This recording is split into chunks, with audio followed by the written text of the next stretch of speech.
Zaburi ya mbere. Igice cya mbere. Hahirwa umuntu udakurikiza imigambi y'ababi, ntahagarare mu nzira y'abanyabyaha, ntiyicarane n'abakobanyi, ahubwo amategeko y'Uwiteka niyo yishimira, kandi amategeko ye niyo yibwira ku manywa na nijoro. Wazahwana n'igiti cyatewe hafi y'umugezi, cyera imbuto zacyo igihe cyacyo, ibibabi byacyo ntibyuma. Icyo azakora cyose kizamubera cyiza. Ababi ntibamera batyo, ahubwo bahwana n'umurama utumurwa n'umuyaga. Nicyo gituma ababi bazatsindwa ku munsi w'amateka, n'abanyabyaha bazatsindirwa mu iteraniro ry'abakiranutsi. Kuko Uwiteka azi inzira y'abakiranutsi, ariko inzira y'ababi izarimbuka. Zaburi ya kabiri. Ni iki gitumye abanyamahanga bagira imidugararo, n'amoko yatekerereje iki by'ubusa? Abami bo mu isi biteguriye kurwana, kandi abatware bagiriye inama Uwiteka n'uwo yasize, bati: reka ducagagure ibyo batubohesheje, tujugunye kure ingoyi batubohesheje. Ihora yicaye mu ijuru izabaseka, umwami Imana izabakoba, maze izababwirana umujinya, ibatinyisha uburakari bwayo bwinshi, iti: ni jye wimikiye umwami wanjye kuri Siyoni umusozi wanjye wera. Ndavuga rya tegeko Uwiteka yarambwiye ati: uri umwana wanjye, uyu munsi ndakubyaye. Nsaba nzaguha ngo amahanga abe umwandu wawe, n'abo ku mpera y'isi ngo ubatware. Uzabavunaguza inkoni y'icyuma, uzabamenagura nk'ikibumbano. Noneho mwa bami mwe mugire ubwenge, mwa bacamanza mwe z'abo mu isi mwemere kwiga. Mukorere Uwiteka mutinya, munezerwe muhinde imishyitsi. Musome urya mwana, kugira ngo atarakara mukarimbukira mu nzira, kuko umujinya we ukongezwa vuba. Hahirwa abamuhungiraho bose. Zaburi ya gatatu. Zaburi ya Dawidi yahimbwe ubwo yahungaga Abusalomu umwana we.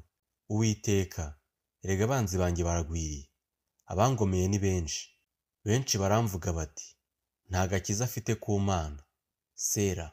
Ariko wowe Uwiteka, uri ingabo inkingira, uri icyubahiro cyanjye, ni wowe ushyira hejuru umutwe wanjye. Ijwi ryanjye ritakira Uwiteka, nawe akansubiza ari ku musozi we wera. Sera. Nararyamaga ngasinzira, ngakanguka kuko Uwiteka ari we ujya undamira.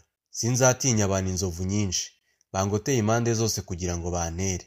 Uwiteka haguruka, Mana yanjye nkiza, kuko wakubise abanzi banjye bose ku gisendabageni. Waciye amenyo y'abanyabyaha, agakiza kabonerwamo Uwiteka.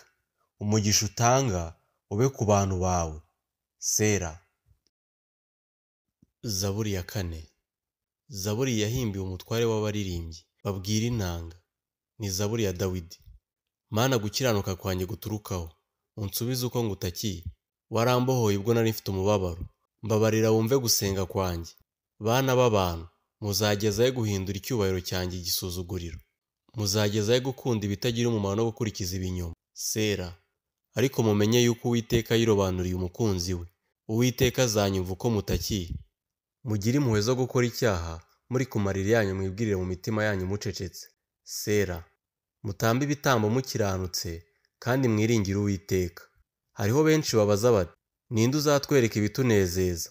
Uwiteka, utuvushirize umucyo wo mu maso hawe, ushyire ibyishimo mu mutima wanjye biruta ibyo ku burumbuke bw'amasaka na vino.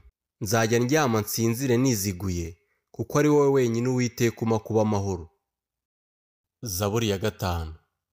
Zaburi yahimbiwe umutware w'abaririmbyi baririmbisha Nahiroti. Ni iya Dawidi. Uwiteka, tegera ugutwi amagambo yanjye, ita ku byo nibwira. Mwami wanjye, Mana yanjye, cyariza ugutwi ijwi ryanjye ngutakira, kuko ari wowe nsenga. Uwiteka, mu gitondo uzajya wumva ijwi ryanjye, mu gitondo nzajya nerekeza gusenga kwanjye kuri wowe. Mbe maso negereje, kuko utari Imana y'intambira kibi, umunyangeso mbi n'azabi wawe. Abibone nibazahagarara mu maso yawe, wanga inkozi z'ibibi zose. Uzarimbura abanyabinyoma. Uwiteka yanga urunuka umwicanyi n'umuriganya, ariko njyeweho nzazanwa n'imbabazi zawe nyinshi mu nzu yawe. Kuko nkubashye nzikubita hasi nsenge, nerekeye urusengero rwawe rwera. Uwiteka, kubwo gukiranuka kwawe ujye unyobora kuko banyubikiye. Umanurire inzira yawe aho nyura, kuko ari nta murava uri mu kanwa kabo. Imitima yabo ni igomwa risa, umuhogo wabo ni imvi irangaye. Bashyeshyeshya indimi zabo. Mana, ubagire uko ugira abanyabyaha, imigambi yabo ibatere kugwa, ibicumuro byabo byinshi bigutere kubirukana, kuko bakugomeye. Nibwo abaguhungiraho bazishima, ibyishimo bizabateza amajwi hejuru iteka kuko ubarinda, kandi abakunda izina ryawe bazakwishimira. Kuko uzaha umukiranutsi umugisha, Uwiteka uzamugotesha urukundo rwawe nk'ingabo.